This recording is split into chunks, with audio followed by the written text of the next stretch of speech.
அதில் கம்பெனி நேமும் மென்ஷன் பண்ணுங்க சார். நான் அதனால எந்த இஷ்யூஸ் வந்தாலும் நான் அதை மேனேஜ் பண்ணிக்கிறேன் சார். எதனால சொல்றேன்னா, இங்கே திருச்சியில் வந்து நிறைய சர்வீஸ் சென்டர்ஸ் இருக்கு. அவங்க எதுன்னு கன்ஃபியூஸ் ஆவாங்க. நீங்க போடுங்க, இருக்கிறது அது ஒண்ணுதான். இருக்கிற சர்வீஸ் சென்டர் மட்டுமாவது போடுங்க, அவங்க கொஞ்சமாவது அலர்ட் ஆவாங்க. பக்கத்துல இருக்காங்க, நமக்கு தெரியாது, சப்போர்ட் பண்ணுவாங்கன்னா இப்படி கொஞ்சம் கோச்சிக்காதீங்க. நம்ம ஒரு சர்வீஸை பத்தி உங்கள்ட்ட கம்ப்ளைண்ட் பண்றேன்னு யோசிக்காதீங்க. உங்களுக்கும் தமிழ் மக்களுக்கும் முதல் வணக்கம். இவ்வளவு நேரம் நீங்க ஒரு ஆடியோ கேட்டிருப்பீங்க, அதை பத்தி தான் நம்ம இந்த ஃபுல் வீடியோவை உங்ககிட்ட ஷேர் பண்ண போறோம். என்ன அப்படின்னா, திருச்சி மாவட்டத்துல இருந்து சரோஜினி அப்படின்றவங்க ஒரு கடை வந்து ரன் பண்ணிட்டு இருக்காங்க. அந்த கடைக்கு ஒரு ஜெராக்ஸ் மிஷின் வேணும் அப்படின்னு சொல்லிட்டு அங்க உள்ள ஒரு லோக்கல் டீலர்ஸ் கிட்ட ஒரு மிஷின் எடுத்திருக்காங்க. ஸோ அந்த மிஷின் வந்து பாத்தீங்கன்னா செகண்ட்ஸ் தான் எடுத்திருக்காங்க. ஆனா அது ரொம்ப ஹையான பட்ஜெட்ல எடுத்திருக்காங்க. ஸோ அந்த மிஷினோட அதிகபட்ச ஒர்த்தே பார்த்தோம் அப்படின்னா ஒரு 45,000 தான். ஆனா அவங்க 65,000 கொடுத்து அந்த மிஷினை எடுத்திருக்காங்க. எடுத்து ஒரு 3 மந்த் கூட அதை வந்து அவங்க சரியா ரன் பண்ணல. நிறைய அந்த மிஷின்ல ப்ராப்ளம்ஸ் ரைஸ் ஆயிருந்திருக்கு. காப்பி குவாலிட்டி சரியான ரிசல்ட் வந்து அவங்களுக்கு கொடுக்கல. இதை பத்தி அவங்க கிட்டே கேட்கிறப்போ, இது வந்து வின்டர் சீசன், சம்மர் சீசன் வந்துச்சுன்னா சரியாயிடும் அப்படின்னு சொல்லிட்டு ஒரு சீப்பான ஒரு ரீசன் வந்து சொல்லியிருக்காங்க. இவங்களுக்கு அதை பத்தி தெரியாததுனால இவங்களும் வந்து அதை சரி பண்ணிக்கலாம் அப்படின்னு சொல்லிட்டு விட்டுட்டாங்க. சம்மர் சீசன் வந்ததுக்கு அப்புறமும் அதே மாதிரியே அந்த மிஷின் வந்து ரிசல்ட் கொடுத்துருக்கு. ஸோ இதை பத்தி மேற்கொண்டு கேட்கிறப்போ அவங்க சைட்ல இருந்து ப்ராப்பர் ரெஸ்பான்ஸ் இல்லாதனால ஃபைட் பண்ணியிருக்காங்க. ஃபைட் பண்ணதுக்கு அப்புறம் தான் வேற மிஷினே வந்து அவங்களுக்கு கொடுத்துருக்காங்க. அந்த மிஷினாச்சும் நல்லபடியா ரன் ஆகுமா அப்படின்னு பாத்தீங்கன்னா, அந்த மிஷின்லயுமே அதே மாதிரி பிரச்சனை வந்துகிட்டே இருந்திருக்கு. ஸோ அதை பத்தி கேட்கிறப்போ ஃபர்ஸ்ட் வந்து ட்ரம் யூனிட்ல ஏதோ ப்ராப்ளம் சொல்லி ட்ரம் யூனிட்டே வந்து சேஞ்ச் பண்ணியிருக்காங்க.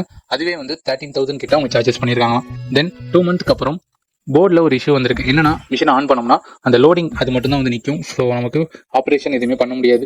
இதை பற்றி கேட்குறப்போ அவங்க என்ன சொல்லியிருக்காங்கன்னா, போர்டு தான் நம்ம மாற்றணும், அது ஒரு 14,000 to 15,000 ஆகும் அப்படின்னு சொல்லியிருக்காங்க. ஸோ இவங்க ரொம்ப மன உளைச்சலாகி தான் என்ன பண்ணுறதுனே தெரியாமல் வீடியோஸ் சும்மா எடுத்து பார்த்துருக்காங்க. அதில் யதார்த்தமாக நம்மளுடைய வீடியோஸ் அவங்க கண்ணில் பட்டிருக்கு. ஸோ அதை பார்த்துட்டு அதோட நம்பருக்கு கால் பண்ணியிருக்காங்க. கால் பண்ணதுக்கப்புறம் அவங்களுடைய ஸ்டோரியை ஃபுல்லாக நம்மகிட்ட சொன்னாங்க. ஸோ அதோட வீடியோவை நம்ம வந்து அப்லோட் பண்ணியிருக்கோம் ஆல்ரெடி. ஸோ இவங்களுடைய ஸ்டோரி நம்ம ஃபுல்லாக கேட்டதுக்கப்புறம் நம்ம சைட்லேருந்து ஏதோ ஒன்று பண்ணணும் அப்படின்றதுக்காக ஃபஸ்ட்டு அவங்களுடைய போர்டை வந்து நமக்கு கொரியர் பண்ண சொல்லியிருந்தோம். அதை நமக்கு அழகாக கொரியர் பண்ணிட்டாங்க. இங்கே ரெடி பண்ணி அவங்களுக்கு அனுப்பிச்சிட்டோம். ரொம்பவும் கம்மியான காஸ்ட்டில் அவங்களுக்கு பண்ணி கொடுத்துட்டோம். ஸோ அந்த கம்ப்ளைண்ட் ரெடி ஆகி ஒரு 1 week to 2 weeks அப்புறம் அகைன் இன்னொரு கம்ப்ளைண்ட் வந்து ரைஸ் ஆயிருக்கு. ஸோ அந்த கம்ப்ளைண்ட் வரப்போ அவங்க என்ன டிசைட் பண்ணாங்கன்னா, மிஷின் வந்து உங்களுக்கு சென்ட் பண்ணிட்டா நீங்கள் வந்து ஃபுல் சர்வீஸ் பண்ணிடுவீங்களா அப்படின்னு கேட்டாங்க.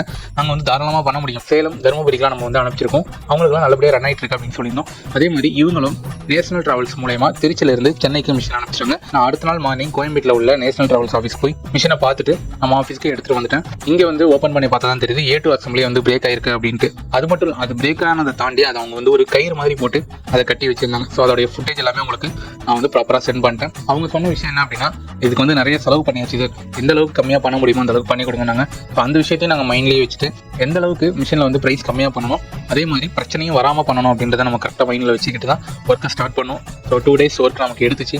எல்லா விஷயத்தையுமே நம்ம ப்ராப்பராக ஆர்சி பண்ணோம். ஸோ அதோடைய ஃபுல் வீடியோவுமே நம்ம செகண்ட் பார்ட்டாக அப்லோட் பண்ணியிருக்கோம். ஸோ அதையும் பார்க்கணும்னா தாராளமாக நீங்கள் பார்க்கலாம், உங்களுக்கு இன்னும் கொஞ்சம் ஹெல்ப்ஃபுல்லாக இருக்கும். ஸோ ஃபைனலாக மிஷினுடைய ஃபோட்டோஸ் வீடியோஸ் எல்லாமே உங்களுக்கு நம்ம சென்ட் பண்ணிட்டோம். மிஷினுக்கான பேமெண்ட்டும் நமக்கு அனுப்பிச்சிட்டாங்க. தென் நம்ம மிஷினை இங்கேயே பேக் பண்ணி கோயம்பேட்டில் உள்ள வெற்றி டிராவல்ஸ் மூலியமாக திருச்சிக்கு நம்ம மிஷின் அனுப்பிச்சாச்சு. இதோடைய ஒரு 2 months மேலே ஆகுது. நல்லபடியாக மிஷின் ரன் ஆகிட்டு இருக்கு.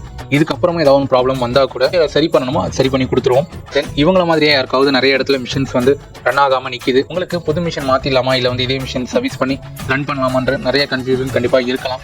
ஸோ அப்படி ஏதாவது இருந்துச்சுன்னா நமக்கு கால் பண்ணுங்கள். எங்கள் சைடில் இன்னும் சஜஷன் கொடுக்குறோம்.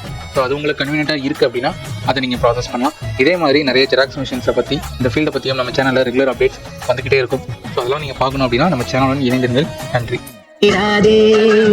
சிரித்து வாழ வேண்டும், பிறர் சிரிக்க வாழ்ந்திடாதே. உழைத்து வாழ வேண்டும், பிறர் உழைப்பில் வாழ்ந்திடாதே.